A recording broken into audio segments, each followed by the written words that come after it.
Assalamualaikum warahmatullahi wabarakatuh.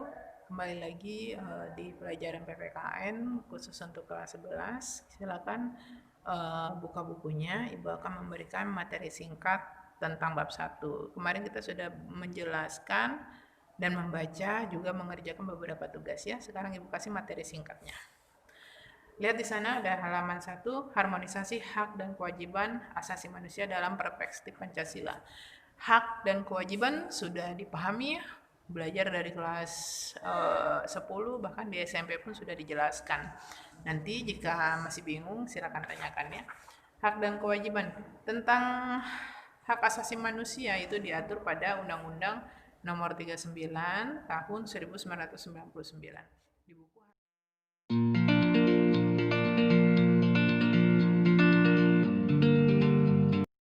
Di buku halaman 3 ada, nanti tidak paham tanyakan. Selanjutnya ada dua makna tentang HAM. HAM secara merupakan hak alamiah, juga ada yang merupakan instrumental. Baca lagi.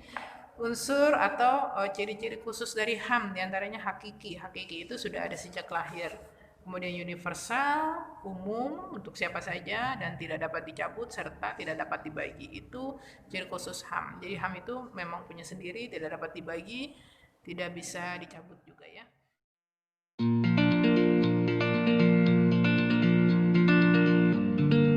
Kemudian ada makna kewajiban. Di kewajiban di halaman 8. Lihat di halaman 8-nya. Ada hak dan kewajiban dalam nilai dasar Pancasila. Di Pancasila memiliki beberapa nilai, diantaranya satu nilai dasar, nilai instrumental, juga nilai praksis. Kalau nilai dasar itu berarti nilai yang menjadi dasar dari Pancasila, yaitu sila ke-1 ada nilai ketuhanan, sila kedua nilai kemanusiaan, sampai sila kelima nilai keadilan.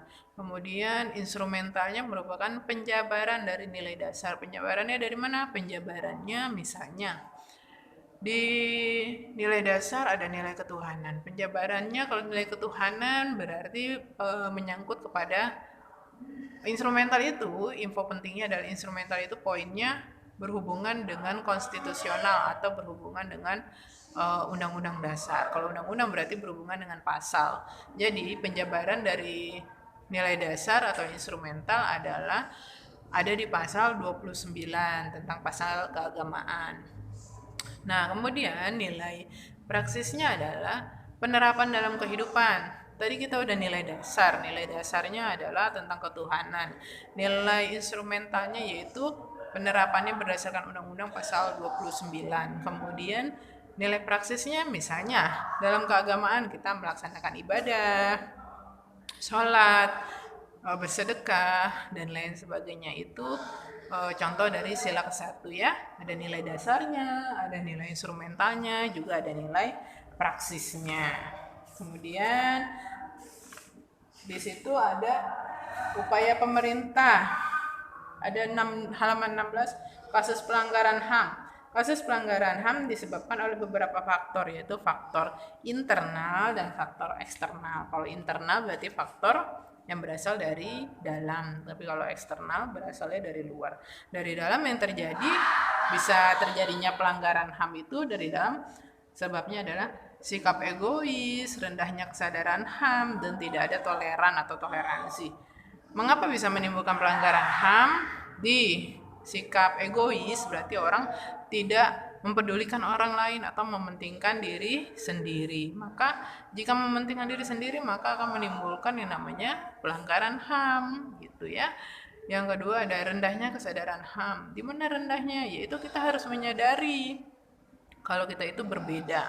Berbedanya adalah Indonesia merupakan bangsa yang majemuk, yang berbeda suku, agama, budaya. Nah, kita tidak boleh menonjolkan perbedaan itu. Kita harus menunjukkan kalau kita walaupun berbeda tetap satu, sebagaimana tertuang pada semboyan negara kita, yaitu Bhinneka Tunggal Ika. Kemudian ada lagi sikap tidak toleransi, tidak toleran atau tidak menghargai orang lain, maka akan menimbulkan pelanggaran HAM gitu ya, itu dari dalam. Sekarang faktor eksternalnya ada penyalahgunaan kekuasaan, ketidaktegasan aparat hukum, penyalahgunaan teknologi, dan kesenjangan sosial.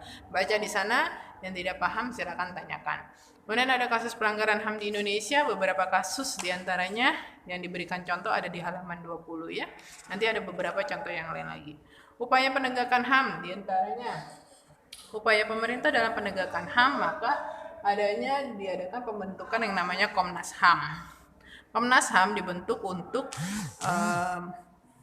terjadinya atau